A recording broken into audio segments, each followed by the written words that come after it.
বিএনপির ভারপ্রাপ্ত চেয়ারম্যান জনাব তারেক রহমান কর্তৃক ঘোষিত রাষ্ট্র কাঠামো মেরামতের ৩১ দফা লিফলেট বিতরণ কর্মসূচি অনুষ্ঠিত।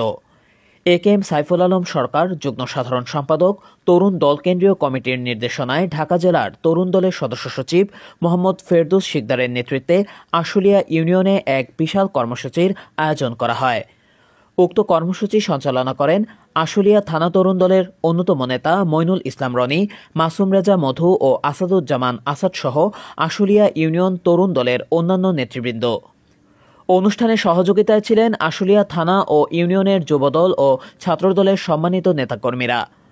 কর্মসূচিতে তরুণ দলের নেতৃবৃন্দ, পথচারী, স্থানীয় দোকান, ব্যবসা প্রতিষ্ঠান ও জনসাধারণের দোরগোড়ায় পৌঁছে ৩১ দফার গুরুত্ব সম্বন্ধে বিশদ আলোচনা করেন এবং বোঝানোর চেষ্টা করেন যে ৩১ দফা কেন এত গুরুত্বপূর্ণ বাংলাদেশের মানুষের জন্য।